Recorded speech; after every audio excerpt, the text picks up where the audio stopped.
kita lanjut ke soal nomor 6. Biomekanika penting untuk dipelajari karena A. meningkatkan stamina atlet dalam waktu singkat. B. memungkinkan pembelajaran pendidikan jasmani lebih bermakna. C. mencetak juara secara cepat dan hemat biaya. D. mengembangkan gerak dasar olahraga yang lebih efisien dan efektif. E. gerak dalam olahraga sulit untuk dipahami.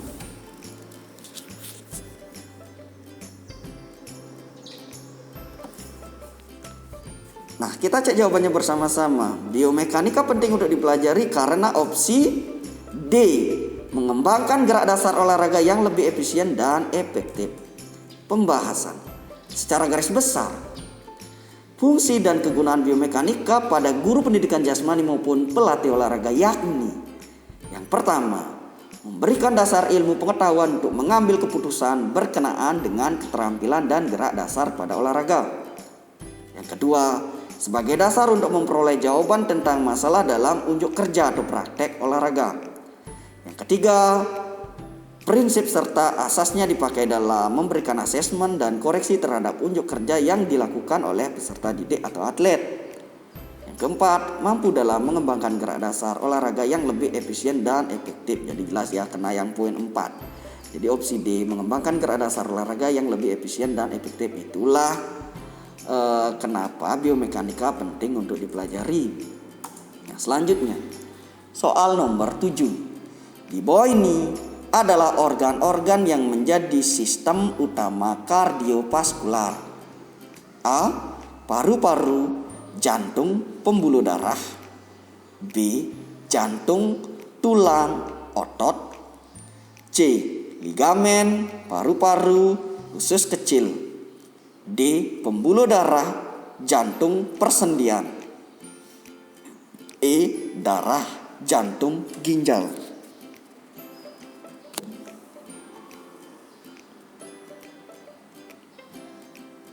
Nah, kita cek jawabannya bersama-sama. Adalah opsi A. paru-paru, jantung, pembuluh darah. Nah, itulah organ-organ yang menjadi sistem utama kardiovaskular. Nah, sistem peredaran darah.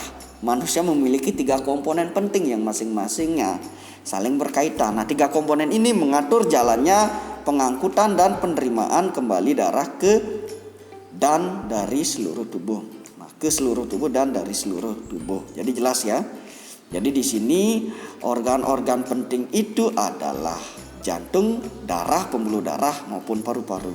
Jelas ya, opsi A.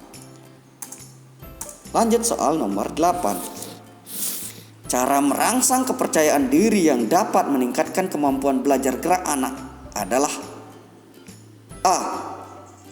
pemberian pujian. B. melakukan drilling atau pengulangan. C. memberikan materi permainan. D. memberi nasihat. E. mengetes.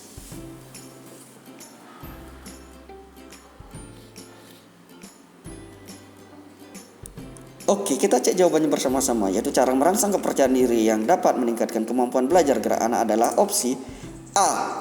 pemberian pujian. Nah, kepercayaan diri adalah salah satu kunci kesuksesan belajar gerak. Beberapa strategi yang sering dilakukan guru adalah memberikan keteladanan, pembiasaan, dan pemberian reward. Atau misalnya memberikan pujian, itu salah satunya ya. Strategi ini biasanya efektif dalam pembelajaran gerak, terutama bagi anak-anak dengan kemampuan rendah. Jelas di sini ya, cara merangsang kepercayaan diri ya harus dengan pujian, maka anak akan terangsang, lebih percaya diri sehingga melakukan hal yang lebih baik atau dalam gerak praktek keolahragaan. Lanjut ke soal nomor 9. Berjabat tangan setelah selesai pertandingan menunjukkan sikap A. toleransi. B. kerjasama. C. sportif.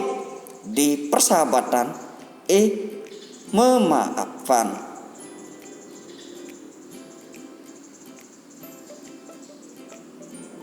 Oke, jelas sekali di sini udah semua pasti tahu ya. Berjabat tangan selesai pertandingan adalah sikap C. sportif.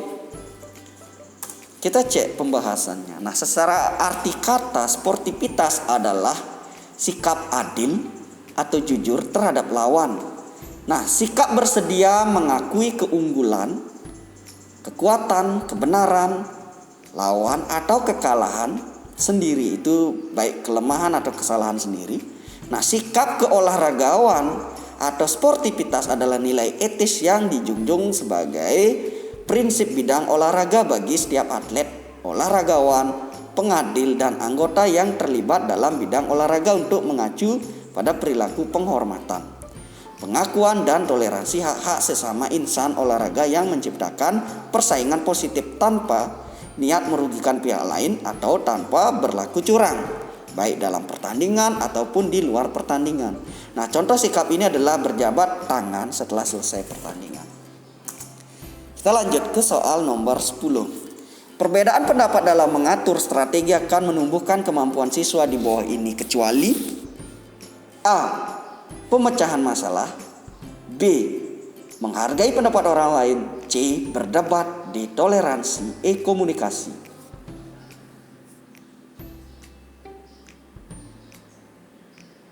Oke, kita cek jawabannya bersama-sama adalah opsi C.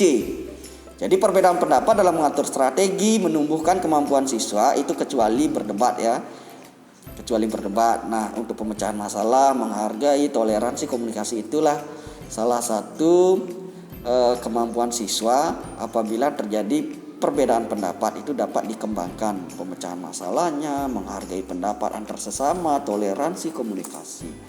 Nah, kita cek pembahasan. Nah, penyusunan strategi tim hanya bisa dilakukan secara berkelompok. Oleh sebab itu, secara otomatis guru sudah menggunakan pendekatan diskusi kelompok.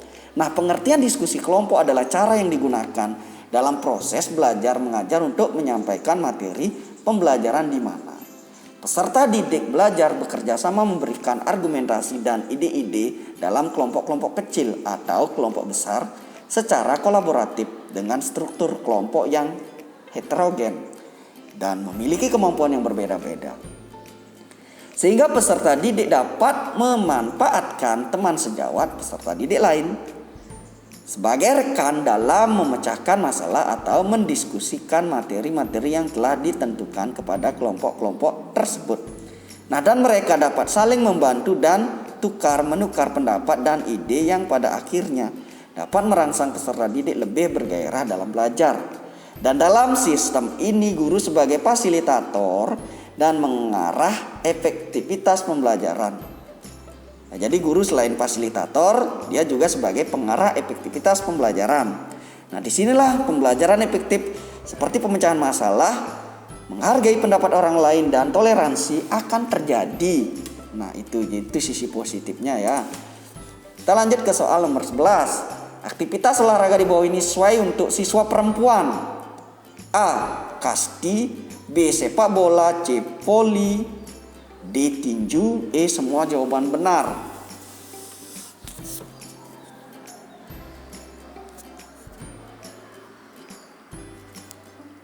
Oke, kita cek jawabannya bersama-sama adalah aktivitas olahraga di bawah ini sesuai untuk siswa perempuan adalah semua jawaban benar. Oke, kita cek pembahasan. Olahraga adalah konstruksi sosial. Olahraga tidak berada dalam ranah seks atau biologis, di mana olahraga bisa dapat dipertukarkan antara laki-laki dan perempuan. Jadi berbeda dengan seks atau biologis ya. Nah, oleh sebab itu olahraga apapun sesungguhnya bisa dilakukan oleh perempuan. Jadi bukan di dalam dunia olahraga, di setiap permainan olahraga itu kita ketahui ya, sepak bola pun ada permainannya untuk perempuan. Semua ada. Jadi itu kata kuncinya adalah olahraga itu tidak berkaitan dengan seks ya. Itu bisa dipertukarkan. Ini adalah kesetaraan gender ya. Jadi semua jenis-jenis olahraga itu bisa dilakukan oleh perempuan. Lanjut soal nomor 12. Anak yang memiliki kelambanan fungsi intelektualnya disebut A. Tunagrahita, B. Tunarungu, C. Tunadaksa, D. Tunalaras, E. Autis.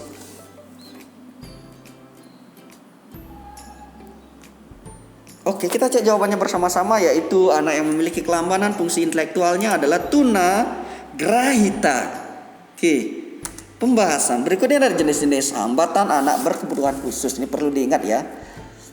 Yang pertama tunagrahita. Nah, tunagrahita ini yang meliputi fungsi intelektualnya umum di bawah rata-rata. Nah, bisa dibilang IQ-nya 84 ke bawah.